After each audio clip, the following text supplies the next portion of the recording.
Why is it that the most ruthless people often rise to the top, while the kindest among us are left behind?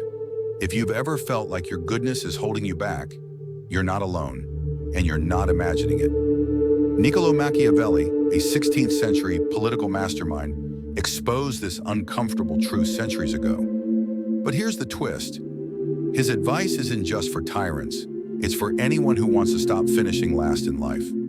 We live in a world that rewards kindness, or so we're told. From a young age, we're taught that if we're good, fair, and honest, good things will naturally come our way. But let's face it, life doesn't always work like that. Think about the times you've tried to be fair and kind, only to watch someone more cunning get the promotion, win the argument, or take the credit. It's frustrating, isn't it? Machiavelli understood this struggle better than anyone. Living in Renaissance Florence, he witnessed good-hearted leaders lose everything because they refused to play dirty. But Machiavelli wasn't here to tell us to give up on being good. Instead, he offered a radical solution. Don't just be good. Be smart, strategic, and, when necessary, ruthless.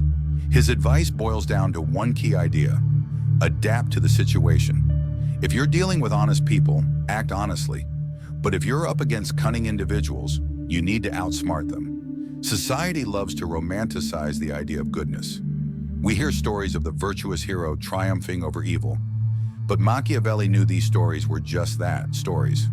In real life, being too nice can make you a target. Nice people believe in persuading others with reason and fairness. They expect their kindness to be returned. But what happens when they face someone who sees their kindness as weakness? They get taken advantage of. And this doesn't just happen in politics or business, it happens in everyday life. Think about the friend who borrows money and never pays it back, or the colleague who takes credit for your work, or the neighbor who constantly asks for favors but never reciprocates. Machiavelli's advice? Stop expecting the world to reward your goodness. Instead, learn to balance your virtues with strategy. Machiavelli wasn't telling people to abandon their morals, he was telling them to be flexible. For example, he believed that leaders should be kind and just whenever possible. But when kindness puts their goals or their people at risk, they must be willing to act decisively, even ruthlessly. Here's a quote from The Prince that captures this perfectly. A prince must be a fox to recognize traps and a lion to frighten wolves. In other words, you need the cunning of a fox to avoid being deceived and the strength of a lion to stand your ground. It's not about being evil, it's about being effective. One of the most controversial things Machiavelli argued is that intentions alone don't matter. You might dream of a better world, but if you lack the strategy to make it happen, your dreams will remain just that, dreams. Think about a great inventor who never brings their ideas to life because they're too afraid of failure, or an activist who refuses to use bold tactics and gets ignored by those in power. Good intentions are important, but they're not enough. Machiavelli reminds us that the real measure of success is what we achieve, not just what we hope for. His lessons are universal.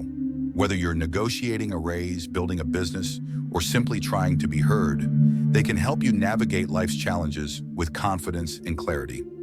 Imagine if, instead of being walked over, you became someone who commanded respect. Imagine if your kindness was no longer seen as a weakness, but as a strength, balanced by wisdom and strategy. That's the power of Machiavelli's teachings.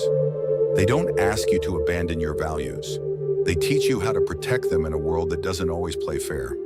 This doesn't mean becoming someone you're not.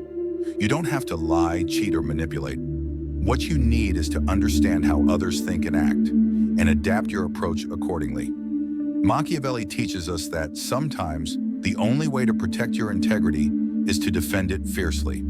If you care deeply about making a difference, you can't afford to let others take advantage of your goodness.